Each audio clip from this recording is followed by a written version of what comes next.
মোবাইলের টাচ ঠিকমতো কাজ করে না। মোবাইলের টাচ উল্টাপাল্টা কাজ করে। এখন ক্লিক করলে কিছুক্ষণ পর রেজাল্ট দেয়। এরকম সমস্যা যদি আপনার থেকে থাকে কিভাবে সমাধান করবেন এই ভিডিওটি থেকে জানতে পারবেন।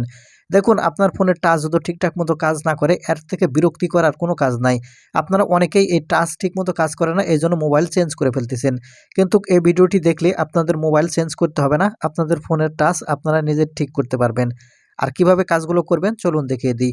মূল ভিডিওতে যাওয়ার আগে ছোট্ট একটা রিকোয়েস্ট করব, শুধু ভিডিওটিতে একটা লাইক দিয়ে দিবেন। তাহলে চলুন সম্পূর্ণ ভিডিওটি দেখতে থাকুন। তাই আপনার ফোনের টাচ কাজ করতেছে না এই সমস্যার সমাধান করার জন্য সর্বপ্রথম এখান থেকে আপনার ফোনের সেটিংস ওপেন করে নিন। তাহলে আপনাকে এরকম ইন্টারফেসে নিয়ে আসবে।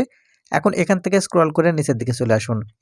স্ক্রল করে নিচের দিকে চলে আসার পর এখান থেকে shortcut and accessibility option open করুন, অথবা আপনার ফোনে শুধু অ্যাক্সেসিবিলিটি নামের এই অপশনটি থাকতে পারে। যেটাই থাক আপনারা ফোন থেকে এই অ্যাক্সেসিবিলিটি এই অপশনটি ওপেন করুন। অ্যাক্সেসিবিলিটি অপশন ওপেন করলে এরকম ইন্টারফেসে নিয়ে আসবে। আপনি এখন এখান থেকে স্ক্রল করে নিচের দিকে চলে আসুন। তাহলে এখান দেখতে পাবেন অটো ক্লিক অপশন। আপনি এখন এখান থেকে অটো ক্লিক এই অপশনটা ওপেন করবেন। করলে এখান থেকে আপনার যেটা থাক এখান থেকে লার্জ থাকতে পারে বা কাস্টমাইজ থাকতে পারে, যেটা থাক এখান থেকে আপনার যে কাজটি করবেন এখান থেকে শর্ট টাইম যেটা আছে এখান থেকে এই শর্ট এটা সিলেক্ট করে দিবেন। তারপরে এখান থেকে ব্যাক বাটনে ক্লিক করবেন। আরেকটু নিচের দিকে আসবেন। এখানে আসলে দেখতে পাবেন টাচ অ্যান্ড হোল্ড ডিলে। আপনি এখন এখান থেকে টাচ অ্যান্ড হোল্ড ডিলে অপশনটা ওপেন করবেন।